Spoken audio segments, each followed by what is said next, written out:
Chicago. Ordinary cops are losing the battle against the super freaks. Then a miracle happens. The Chicago PD lets a green guy into the ranks to try and help out. So at the request of Matt Hickman, we're going all the way back to 1992 and the golden age of Image Comics. Become a patron and make your own requests. Massive spoilers are massive for the Savage Dragon comics. You've been warned.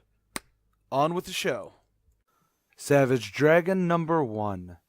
Dragon confronts the Shrew, a super freak who's been ripping apart people for no good reason. They fight, but the Shrew slashes Dragon across the face and is able to escape. At the CPD, Dragon's bandaged up and he and Frank get into an argument because Dragon has to push himself so hard since he's the only one on the force who can do anything. But internally, Dragon knows that Frank's also been acting strange, and Dragon can no longer trust him. Dragon leaves, blowing off Officer Wilde when she says hi, so he can head to Moe's bar, an exclusively super freak bar, so he can do some hard-boiled drinking. While he's drinking though, Johnny Nitro, a villain and not the WWE star, comes up to Dragon to make fun of him for not being able to breathe fire, even though he's called Dragon. Of course, Johnny maybe shouldn't have been holding a lighter up to make the joke, cause Dragon then uses the alcohol he's been drinking to spit a fireball back into Johnny's face, before kicking the ever-loving piss out of him, wrecking the bar. There's a quick interlude with a news report talking about how Mighty Man, who you may recall died in the first miniseries we covered, has been seen flying around the city. And elsewhere, a child calls for their parents from the basement of their home, but both parents are most assuredly dead.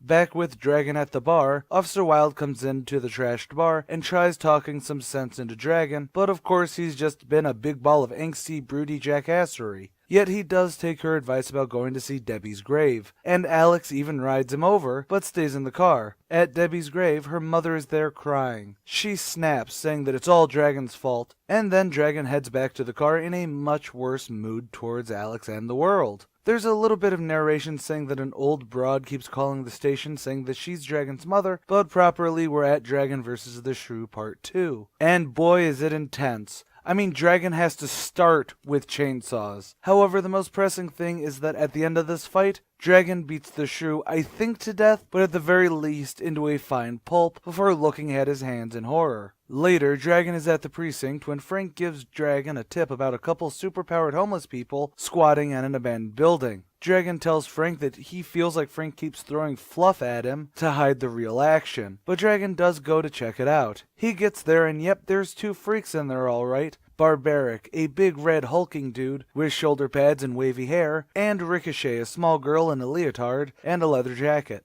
Barbaric and Dragon get into this pretty hefty fight, but Ricochet jumps in to tell them both to stop being stupid. They were just sleeping in an abandoned building, not hurting anyone, and just needing a place to rest. Dragon realizes just how hard he's been going at all of the supers without any thought about his altruism. Basically, he's gone full lawful good without any understanding of the law. So he sits on the curb and just says how hectic it's all been. And Ricochet actually says that they're totally willing to help since they kinda need a job. Dragon says that he'll see what he can do and leaves, with an actual smile on his face. Wow, now there's a tonal shift. Like I said last video, Blood and Guts felt very out of continuity, or at least off a bit, and I think now you know why. This is a hard-pressed mustached Dragon who doesn't act as though there was actually a semi-positive after Debbie's death. But then again, I think he's also said that it's been a year or two, so it's one of those things to take as you will. Okay, now that that's out of the way, what about this issue as itself? I read a lot of first issues for my main channel, the Comic Archivist, for my show First Issues Now. So the best question is, would I have been totally lost coming into this had I not just covered a week of the setup? Not at all, at least not to me. We're introduced to Dragon's plight and jaded mentality very well, especially when he's going against the Shrew, because it counteracts alongside Barbaric and Ricochet later on in the comic, because the Shrew is senselessly maiming and dicing people up, with Dragon needing to take him out hard compared to, well, to him just jumping to violence towards homeless people. And now just some quick thoughts. I like how we're getting a hint that Frank is maybe trying to shift Dragon away from the vicious circle since he's taking on randoms instead of the main group. I also dig that Alex is still trying to be friends with him, which is something even in Blood and Guts we got her with "You're an idiot, but I'm standing by you" speech in the first issue of that. And finally, without knowing the full reason Debbie died, the graveyard scene with her mother Bonnie works really well just to make it a simple blaming on Dragon for her being near a super freak at the wrong time, But since I do know how this ends, which is revealed later on in the books I will cover, it actually reads very much akin to her trying to shift the blame. But we'll talk about that when it comes. But with all that said, come back tomorrow as Dragon fights off some shellheads.